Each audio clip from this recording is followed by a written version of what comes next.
been killed in action, and send our love and support to their families. In their memory, we continue this mission with ferocious, unyielding resolve to crush the threat this terrorist regime poses to the American people, and a threat indeed it is. We have the strongest and most powerful by far military in the world, and we will easily prevail.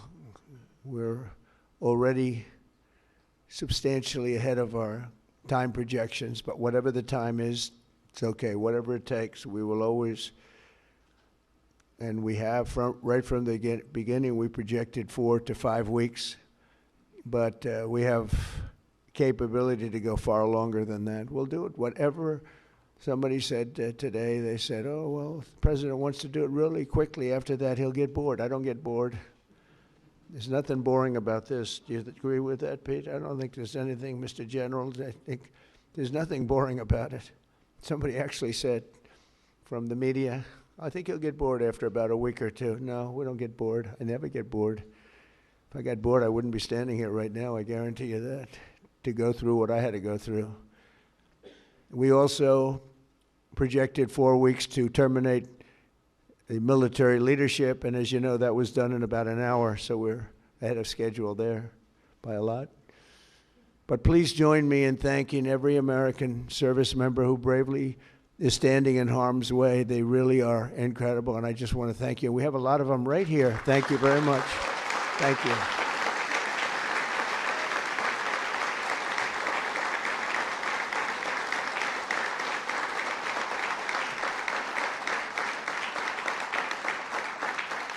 Thank you, everybody. We have a lot of great service members here with us, too, in this beautiful building. Isn't it beautiful? We're adding on to the building a little bit. We're improving the building. See that nice drape? When that comes down, right now you see a very, very deep hole. But in about a year and a half from now, you're going to see a very, very beautiful building. And there's your entrance to it right there. In fact, it looks so nice, I think I'll save money on the doors, because it can't get more beautiful than that. I picked those drapes in my first term. I always like gold, but I think we can save a lot of money. I just saved curtains. But, and it'll be spectacular. It'll be the most beautiful ballroom. I believe it's because I built many a ballroom. I believe it's going to be the most beautiful ballroom anywhere in the world. And when you hear all that hammering out there, you know why the First Lady is not thrilled exactly. She said, will the pile drivers ever stop? You know, they go from 6 in the morning till 11:30 in the evening. Can you imagine? Here? You know what? To me, that's a beautiful sound. She doesn't like it. I love it. You know what? To me, other than here, because we're donating it, not a penny to the taxpayer. It'll be under budget, ahead of schedule. It'll be $400 million or less. Most people say $400 million or more. No, it'll be less. But when I hear that sound, that beautiful sound behind me, it means money, so I like it. But my wife isn't thrilled. She said, this is getting crazy. I said, don't worry about it. We'll be all finished up in a few months. But now, for the reason that we're gathered this morning to recognize the unsurpassed courage of 3 really incredible American heroes, 1 living and 2 no longer with us. So together, we recognize the exceptional valor of Master Sergeant Roderick Edmonds. And maybe I could ask your families to stand, because they're beautiful families. I got to meet them, and please.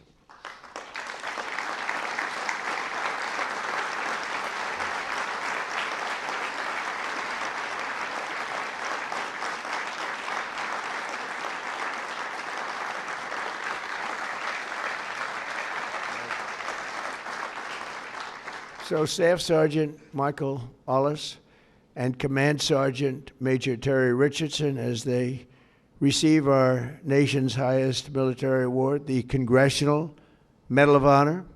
And we're pleased to be joined by Secretary of War Pete Hegseth. He's busy, very busy guy. In fact, I said, if you want, Pete, you can avoid it. General Raisin Kane also, and they said, we don't avoid this one. This is one you wouldn't avoid for anything, right?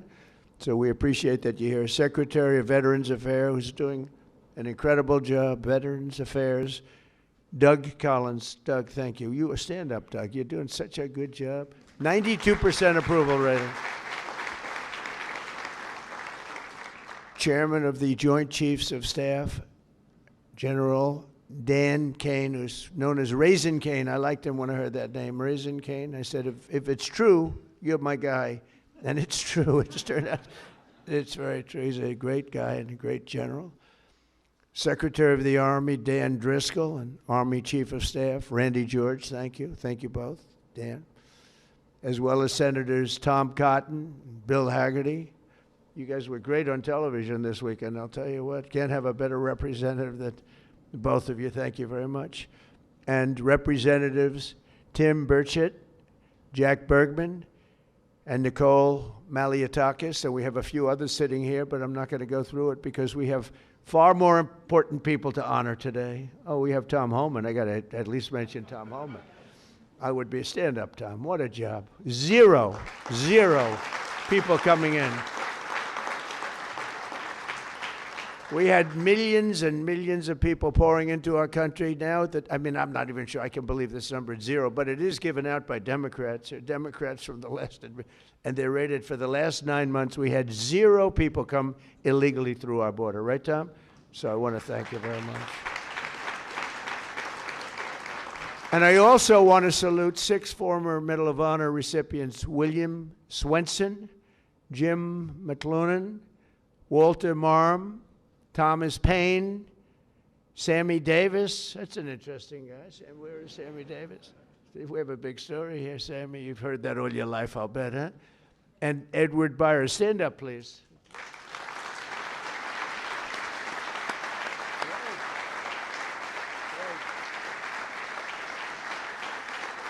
You all look good. We all look good. We remember the ceremonies. All great. It's a great honor. There's no greater. I tried for myself. I've tried numerous times to get one by myself. I keep getting shut down. They say, you can't do it, sir. Bad protocol. Very bad. I would say the worst. But I'm only kidding. You don't have to say I'm only kidding. Otherwise, the press will come out with it, which they actually did once. Donald Trump wants a Congressional Medal of Honor, but he's been shut down. But now you are brave, amazing people. And I want to thank you all. In 1941, Roddy Edmonds of Knoxville, Tennessee, enlisted in the U.S. Army and soon rose to one of the youngest master sergeants in the military. In 1944, he sailed to Europe to fight in World War II, and he was so enthusiastic and young and full of vim and vigor. Roddy soon found himself on the front lines of the Battle of the Bulge. That was a big one. Massively outnumbered by enemy forces, his 1,200 soldier unit fought valiantly until they were completely overrun. The force was massive on the other side, many times the number. After a 4-day death march, one that was covered very well by the history books, through bitter cold, they were put into a German POW camp. Roddy was the top-ranking infantryman in the camp. He was number 1, meaning he was responsible for the lives of his fellow service members. On July 26, 1945, a Nazi SS officer issued an order over the camp loudspeaker, loud and strong. He said that only American Jews were to show up to roll call following this morning. He added, all who disobey this order will be shot immediately. There were more than 200 Jewish American soldiers in the camp, and Roddy knew their separation from the group would mean certain death. So that night he summoned his team and devised a plan. The next morning, all 1,200 American men fell in line together, shoulder to shoulder. Enraged, the Nazi commandant rushed forward, drew his Luger pistol, and pressed the barrel between Sergeant Edmonds' eyes. He barked at Roddy. They cannot all be Jews, he screamed loud and again, and staring straight back into the raging face of evil, Sergeant Edmonds replied fearlessly, We are all Jews here. The Nazi officer lowered his weapon and the soldiers erupted in cheers. With total disregard for his own life, Roddy had saved over 200 of his fellow service members. Their camp was liberated 2 months later. We're honored to be joined today by Roddy's son, Chris. Please stand up as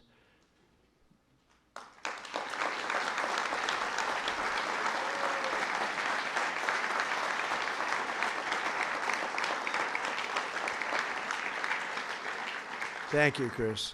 Today, your father gets the honor he so courageously earned, and really amazing, right? It's an amazing story. Congratulations to the family of Master Sergeant Roddy Edmonds. The next two we recognize today served in the 1st Battalion, 28th Infantry Regiment of the 1st Infantry Division, better known as Big Red 1. Do you know about that, Pete, right? Command Sergeant Major Terry Richardson, we are honored to have you with us.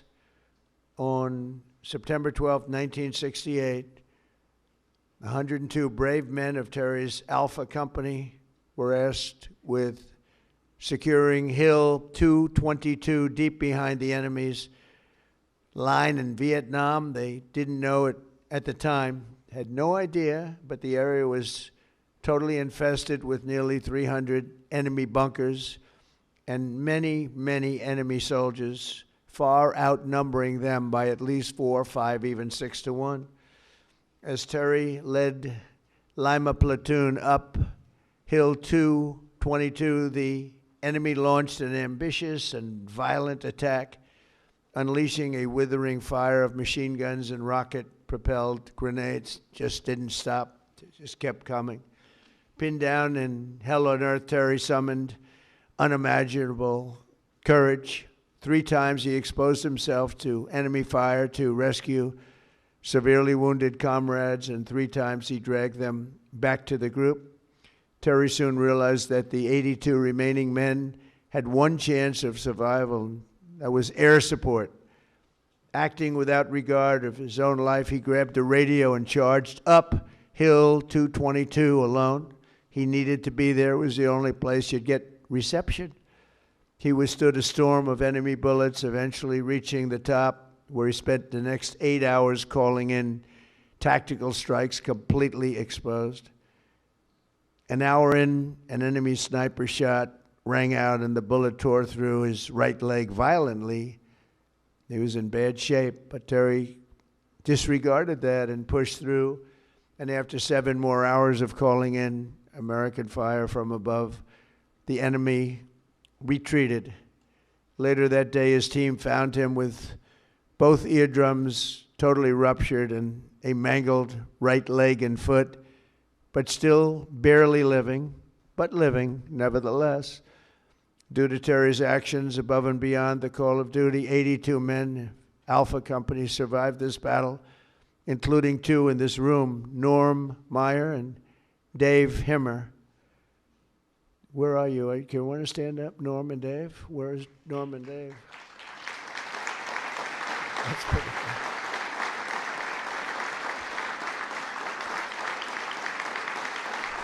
Pretty good.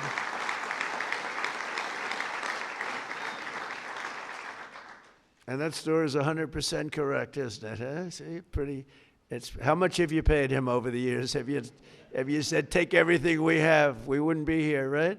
That's great. That's a great story, Terry. Today you enter the ranks of the bravest warriors ever to stride the face of the earth. Please stand up, please.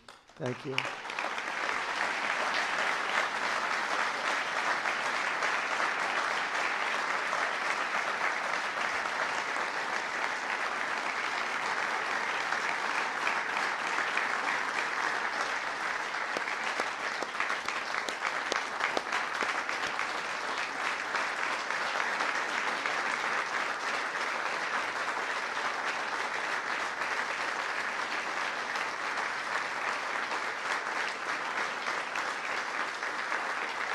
That's great, Terry. That's a great, brave man. I met him back there. He said, he's central casting. Look at him. He looks great. He looks great. You feel like fighting? I think we could take him today. What do you think, Pete? We'll make a little deal with him, as you are a brave man. Finally, we honor one more American soldier, a fallen warrior of wars, and really terror. Staff Sergeant Michael Ollis, born in 1988 on Staten Island. Michael grew up seeing the World Trade Center across the bay. I know Staten Island so well. The people in Staten Island are amazing. After 9/11, Michael enlisted in the Army, and by 24 years old, he was locked in. He loved it. He wanted it so badly. He was a squad leader serving in Afghanistan with the 2nd Battalion, 22nd Infantry Regiment, 1st Brigade Combat Team of the legendary 10th Mountain Division. On August 28, 2013, terrorists detonated a 400-pound car bomb on the east wall of the forward operating base, 𝗟𝗄, ripping open a 60-foot wide breach into a compound that housed NATO coalition forces, a lot of them. 10 Taliban fighters wearing suicide vests swarmed through.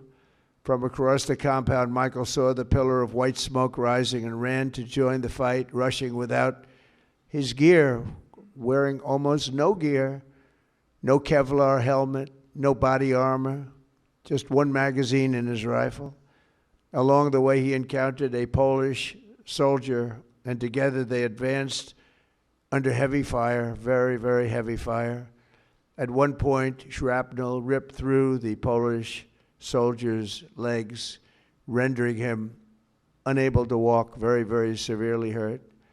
In that chaos of gunfire, explosions, and charred human remains, a terrorist insurgent appeared, rounding a corner with his suicide vest, fully armed, and you could see it. It was going to happen. He charged the wounded Polish soldier without hesitation. Michael raised his gun and forced himself between the insurgent and the man he just met, shielding him with his own body. He knew it was going to happen. He shielded him with his own body. You know, bravery's amazing. You never really know who's brave, who's not, until they're really tested. We think some people are brave, Pete, and they're not. We think others aren't, and they are. You never know. But he was tested. That's called the ultimate test, right? And at perhaps his final heartbeat, Michael fired his weapon, and the terrorist detonated his vest simultaneously. Staff Sergeant Ollis was killed just weeks before his 25th birthday, and nobody was any more brave than that. In his final act on earth, Michael absorbed the blast, sparing the life of that Polish warrior, who we are grateful to have in the room with us today, Second Lieutenant Carol 𝗟𝗶𝘃𝗲. Carol 𝗟𝗶𝘃𝗲. Where are you, Carol? Hey.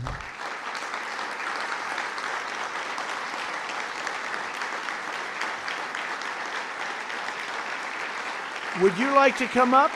Please. Please. I'd love to have you come up. Thank you, Carol.